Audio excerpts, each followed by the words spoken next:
जरा सोचो, एक ऐसी दुनिया जहां तुम्हारा हर दिन, तुम्हारा काम, तुम्हारी शॉपिंग, तुम्हारा कम्यूट और शायद तुम्हारी रिलेशनशिप्स भी आर्टिफिशियल इंटेलिजेंस के जरिए चल रहे हों। अब सोचो, ये फ्यूचर कोई हॉलीवुड मूवी नहीं, ये असल में हो रहा है और सबसे आगे है जापान।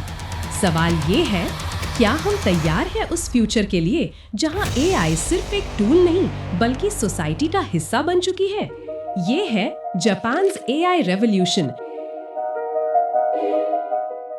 जापान हमेशा से एक कॉन्ट्रडिक्शन रहा है। एक तरफ पुरानी रिवायतें, टेम्पल बेल्स और किमोनो कल्चर, दूसरी तरफ शानदार फ्यूचरिस्टिक सिटीज, बुलेट ट्रेन्स और रोबोट्स। लेकिन अब जापान इस पैराडॉक्स को और आगे ले जा रहा है, एक नई दुनिया की तरफ, जहां एआई इंसानी जिंदगी का बुनियादी हिस्सा बन रहा है।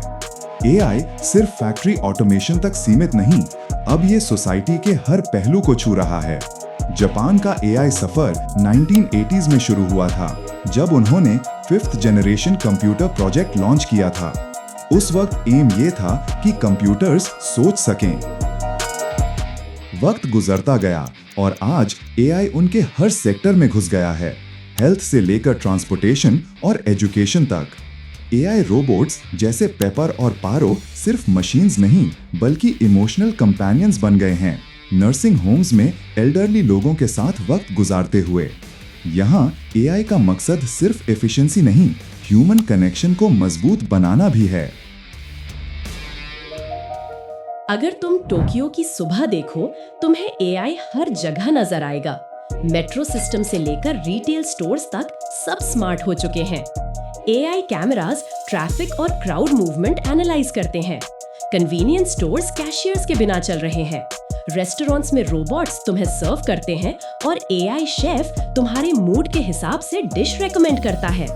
और घरों में स्मार्ट होम्स अपने आप टेम्परेचर और लाइटिंग एडजस्ट करते हैं बेस्ड ऑन योर शेड्यूल और इमोशन डिटेक्शन।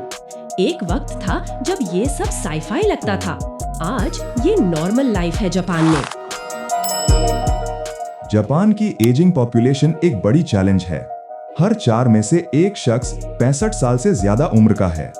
एआई ने यहाँ एक नया रोल प्ले किया है। हॉस्पिटल्स में एआई डायग्नोसिस सिस्टम्स डिजीजेस को अर्ली स्टेज में आइडेंटिफाई कर लेते हैं। नर्सिंग होम्स में एआई कंपेनियंस जैसे पैरोसील रोबोट एल्डरली पेशेंट्स को लोनलीनेस से बचाते हैं। एआई यहाँ केयरगिवर भी है और डेटा एनालिस्ट भी। जापान ने एक कॉन्सेप्ट इंट्रोड्यूस किया है, सोसाइटी 5.0।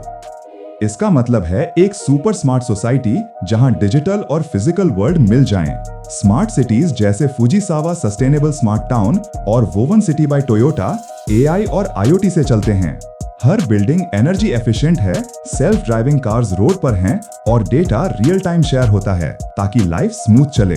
ये सिर्फ टेक्नोलॉजी का शोकेस नहीं, ये एक एक्सपेरिमेंट है एक नई इंसानी सिविलाइजेशन के लिए। जापानीज वर्क कल्चर ट्रेडिशनली बहुत इंटेंस रहा है। Long hours, strict discipline. AI ने यहाँ एक साइलेंट रेवोल्यूशन शुरू कर दी है। ऑटोमेशन रेपिटेटिव काम खत्म कर रहा है और ह्यूमन क्रिएटिविटी और इनोवेशन को फ्रंट पर ला रहा है। एआई असिस्टेंट्स प्रोजेक्ट मैनेजमेंट और ट्रांसलेशन में हेल्प करते हैं। लेकिन सवाल उठता है, क्या एआई इंसानी नौकरियां ले जाएगा? जापान का जवाब है, एआई ह्यूमंस को रिप्लेस नहीं करेगा बल्कि उन्हें एम्पावर करेगा। स्कूल्स में एआई टीचर्स को असिस्ट करता है, स्टूडेंट्स के लर्निंग पेस और स्टाइल के मुताबिक लेसन्स बनाता है। लैंग्वेज लर्निंग एप्स एआई के जरिए एक्सेंट और प्रोनाउंसिएशन इंप्रूव करती हैं। जापान में education system one size fits all से मूव करके पर्सनलाइज्ड लर्निंग बन रहा है एआई के जरिए। जापान का एआई मॉडल दुनिया के लिए एक ब्लूप्रिंट बन सकता है।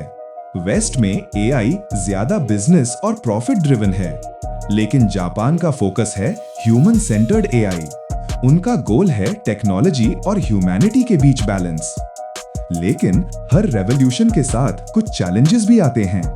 प्राइवेसी कंसर्न्स, डेटा कंट्रोल और एआई डिसीजन मेकिंग के एथिकल इश्यूज, जापान भी इनका सामना कर रहा है। एआई के डिसीजंस कब इंसानी एम्पैथी को रिप्लेस करते हैं और कब वो डेंजरस हो जाते हैं, ये सवाल हर सोसाइटी को सोचना होगा। जापान का एआई सफर हमें ये बताता है कि टेक्नोलॉजी से डरना नहीं चाहिए, बल्कि उसे समझना चाहिए। अगर एआई को इंसानी वैल्यूज के साथ डिजाइन किया जाए तो ये ह्यूमैनिटी को और स्ट्रॉन्ग बना सकता है। शायद फ्यूचर में हम सब एक ऐसे सिस्टम में जिएंगे जहां एआई और इंसान मिलकर डिसीजंस लेंगे। और जब वो दिन आएगा, जापान हमारे लिए एक एग्जाम्पल होगा कि कैसे फ्यूचर को सोच समझकर बिल्ड किया जाता है। तो अब सवाल ये है, जब एआई तुम्हारी जिंदगी का हिस्सा बन जाए, तुम उसे कैसे देखोगे? एक खतरा या एक मौका? जापान ने डिसाइड कर लिया है, उनके लिए एआई एक पार्टनर है और शायद यही हमें भी सीखना होगा। ये थी कहानी Japan's AI revolution shaping tomorrow society. अगर आपको हमारी वीडियो पसंद आए तो टाइम टीवी को सब्सक्राइब करें, वीडियो को लाइक करें और शेयर करना ना भूलें।